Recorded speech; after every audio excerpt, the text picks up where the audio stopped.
కానీ మాకు విలువలు ఉన్నాయి, క్రమశిక్షణ ఉంది. అందుకే జగనన్న 5 సంవత్సరాలు లా అండ్ ఆర్డర్ని ఎంత జాగ్రత్తగా రాష్ట్రంలో చూసుకున్నారో మీ అందరికీ తెలుసు. ఎవరి మీద తప్పుడు కేసులు పెట్టలేదు, ఎవరిని హింసించలేదు, ఎవరి ఇంటి మీద దాడి చేయలేదు.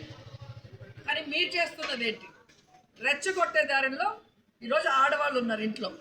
అంబటి గారు వైఫ్, పిల్లలు, అల్లుడు, మనవరాలు ఇలా పగలగొట్టి ఇంట్లో దూరేసి వాళ్ళు ఏదైనా చేస్తే పోలీసులు నించొని చూస్తున్నారు. పోలీసులకు జీతాలు ఇచ్చేది ఎవరు? తెలుగుదేశం పార్టీ వాళ్ళు, జనసేన వాళ్ళ. ప్రజల పన్నులతో కదా వీళ్ళకి జీతాలు ఇస్తున్నారు. మరి ఏదైనా ఇన్సిడెంట్ జరిగినప్పుడు ఇమీడియట్గా రియాక్ట్ అయ్యి వాళ్ళని కాపాడాల్సిన బాధ్యత పోలీసులకు ఉందా లేదా? ఫోన్ చేస్తే ఎస్పీ ఫోన్ ఎత్తాడు, పోలీసులు ఇక్కడ నించుంటారు. మన వాళ్ళు వచ్చి పోలీసులు ఏంటి సార్ ఇంత జరుగుతుంటే అని చెప్పి ఫోన్ చేసి అడిగితే మాకు ఇన్స్ట్రక్షన్స్ రాలేదు అంటే దాడి చేయడానికి ఇన్స్ట్రక్షన్స్ ఇచ్చారు, వీళ్ళని చూస్తూ ఉండమని ఇన్స్ట్రక్షన్స్ ఇచ్చారు. కానీ ఆ దాడిలో ఎవరైతే బాధితులుగా ఉన్నారో వాళ్ళని కాపాడమని ఇన్స్ట్రక్షన్స్ రాలేదంట. ఇంతకన్నా పోలీస్ వ్యవస్థకి ఏదైనా సిగ్గుచేటు ఉందా అని అడుగుతున్నా. ఇప్పుడే జీరో పడిపోయినారు ఈ రాష్ట్రంలో పోలీసులు, కేవలం కూటమి ప్రభుత్వానికి బానిసలుగా బతుకుతూ ఈరోజు ఎంత చెడ్డ పేరు తెచ్చుకుంటున్నారు. ఎంత అసలు ఏమనాలో కూడా తెలియట్లేదు పోలీసుల్ని. మీ ఉద్యోగ ధర్మం మీరు చేయకుండా మీరు దగ్గరుండి మీ ఆధ్వర్యంలో మీరు చూస్తుండగానే దాడులు జరిగి బ్లాస్టులు జరుగుతుంటే ఇక మీరెందుకు? మీకు జీతాలు ఎందుకు? మీకు ఉద్యోగాలు ఎందుకు? మీరు కూడా పసుపు షర్ట్లు వేసుకొని తెలుగుదేశంలోనో లేదా జనసేనలోనో చేరిపోవచ్చు కదా. ఈరోజు మీరు చూస్తుంటే జోగి రమేష్ గారి ఇంటి మీద చూశారు కదా, పెట్రోల్లో యాసిడ్ మిక్స్ చేసి బ్లాస్ట్ చేశారు ఇంటి మీద. మొత్తం కాలిపోయినాయి, డోర్లు కాలిపోయినాయి, గోడలు కాలే. అంటే మనుషుల మీద పడితే ఏంటి పరిస్థితి? సర్కిల్ నుంచి వాళ్ళు వస్తుంటే వాళ్ళ వెనక పోలీసులు వస్తున్నారు, వీడియోలు ఉన్నాయి. మరి అక్కడే ఎందుకు ఆపలేదు? ఎందుకు లాఠీ చార్జ్ చేయలేదు? లాఠీ చార్జ్ చేస్తే మీ కంట్రోల్లో ఉండేది కదా. వాళ్ళని బుజ్జగిస్తూ వాళ్ళని అడుక్కుంటూ ఆడుకుంటున్నారు పోలీసులు. తెలుసుకోవాలి పోలీసులు, రేపు జగనన్న వచ్చేది ఖచ్చితంగా నిజం 100%. ఆ రోజు ఈ వీడియోలన్నీ ఉంటాయి. మీరు ఎవరి కోసమైతే పని చేస్తున్నారో వాళ్ళు ఎవరు ఆ రోజు మీకు రక్షణగా ఉండరు.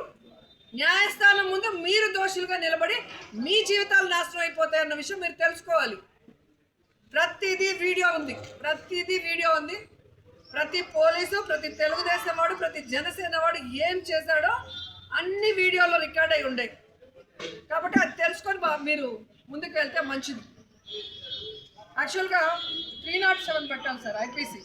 మీరు ఏం కేసులు పెట్టారండి? ఇన్సిడెంట్ జరిగింది, 7 గంటలు కంటిన్యూస్గా బ్యాచ్లుగా వచ్చి దాడి చేసి వాళ్ళని చంపడానికి ప్రయత్నిస్తే ఐపీసీ 307 పెట్టాల్సింది పోయి ఇంతవరకు ఆ ఎమ్మెల్యే మొగుడు, ఆ గంధారం చైర్మన్ మీద ఏ కేసు మీరు పెట్టలా. వాళ్ళు దగ్గరుండి కదా మొత్తం అందరినీ పిలుచుకొచ్చి చేయించింది. మరి ఎందుకు పట్టలేదని అడుగుతున్నా.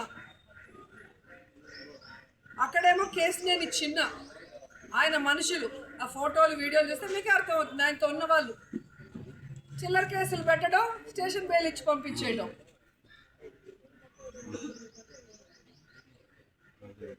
సో చాలా చాలా ఘోరంగా చేస్తున్నారు. ఇది కరెక్ట్ కాదు. మీరు రాజ్యాంగాన్ని మిస్యూజ్ చేస్తూ రెడ్ బుక్ రాజ్యాంగాన్ని తీసుకొస్తున్నారు. ఖచ్చితంగా ఈ రాష్ట్రంలో ప్రజాస్వామ్యం కూని అవుతుంది. కాబట్టి ఈ ప్రభుత్వ పరిపాలనలో సామాన్యులకి, అపోజిషన్ వాళ్ళకి, ఎక్స్ మినిస్టర్లైనా సరే ఎవరికి కూడా రక్షణ లేకపోవడం చాలా బాధాకరం. సో ఇక్కడ రాష్ట్రపతి పరిపాలన పెట్టాలని ఖచ్చితంగా మేము అందరం కూడా ప్రజల తరఫున డిమాండ్ చేస్తున్నాం. ఎందుకంటే ప్రజాప్రతినిధులుగా ప్రజలకు అండగా నిలబడి ఈరోజు అంబటి గారైనా, నేనైనా, కరుణాకర్ రెడ్డి గారైనా, కళ్యాణి గారైనా ఎవరైనా మేము మాట్లాడేది ప్రజల పక్షాన నిలబడి ప్రజలకు చేయాల్సిన మంచి గురించి. మీరేదైతే చెప్పి చేయలేదో దాని గురించి మాట్లాడుతున్నాం. అలాగే మీరేదైతే తప్పుడు ప్రచారం చేశారో లడ్డూ మీద దాని గురించి మాట్లాడుతున్నాం. మేము మాట్లాడింది ఎక్కడైనా తప్పు ఉంటే చెప్పండి. మీరు తప్పుడు మాటలు మాట్లాడుతూ, తప్పుడు కేసులు పెడుతూ, మీరు రెచ్చగొడుతూ, మీరు దాడులు చేస్తూ మా మీద కేసులు పెట్టడం ఎంతవరకు సమంజసమో తెలుసుకోండి. అండ్ కొత్తగా మొన్న అరవ శ్రీధర్ విషయం కూడా మీరు చూశారు. అసలు జనసేనలో చిల్లర దొంగలు, ఎదవలు, పనికి మాలినోళ్ళు, హంతకులే ఉన్నారు. ప్రతి కేసులో మీరు చూస్తున్నారు ఏ విధంగా ఆడవాళ్ళని వేధించారు, ఆడవాళ్ళని లొంగ తీసుకున్నారు. మరి సాక్ష్యాధారాలతోనే వాడి మీద కేసు లేదు, ఇంతవరకు అరెస్ట్ లేదు. మళ్ళీ ఒక కమిటీ వేస్తారంట. ప్రూఫ్లతో బయటకు వస్తుంటే ఒక అసెంబ్లీకి ఎమ్మెల్యేని పంపించేది ప్రజా సమస్యల గురించి మాట్లాడటానికి, చట్టాలు చేయడానికి. అక్కడి నుంచి వీడియోలు చేసి సరసాలు చేసిన వ్యక్తిని పార్టీ నుంచి సస్పెండ్ చేసి కేసు పెట్టి లోపలేయకుండా కమిటీ వేసి వాడిని కాపాడుతాడు పవన్ కళ్యాణ్. చంద్రబాబు నాయుడు ఏమో క్లియర్ కట్గా సిబిఐ రిపోర్ట్ ఇస్తే ఈయన ఒక కమిటీ వేస్తాడు. అంటే ఈయనకు నచ్చిన వాళ్ళ పేర్లు ఇంక్లూడ్ చేసి కేసులు పెట్టడానికి. సో దీనికి 10 మీరు రిసీవ్ చేసుకోవడానికి రెడీగా ఉంటే ఇలాంటి పిచ్చి పనులు చేయండి. లేకపోతే బాధ్యత కలిగిన పొలిటీషియన్స్గా పని చేయడం నేర్చుకోండి. మీరు ఇచ్చిన వాగ్దానాలు నెరవేర్చుకోవడం చూడండి. మీరు ఇచ్చిన సూపర్ 6 సక్సెస్ చేసుకోవడంలో చూడండి.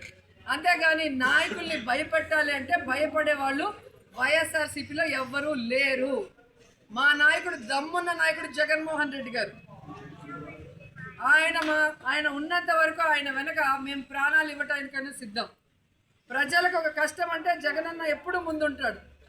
జగనన్న బయటకు వస్తే ఎలా ఉంటుందో సినిమా చూశారు కదా. అంబటి గారికి సినిమా చూపిస్తానని చెప్పాడు మీ ఎంపీ, కేంద్ర మంత్రి. మొన్న జగన్ వచ్చినప్పుడు ఆ సినిమా ఎలా ఉందో ఇప్పటికే ఆయనకు అర్థమై ఉంటుంది. కాబట్టి జగన్ గారి సైనికులం మేము. మా మీద చేయి పెడితే జగన్ ఊరుకోడన్న విషయం తెలుసుకోండి. మేడం, లడ్డూలో కల్తీ జరిగింది.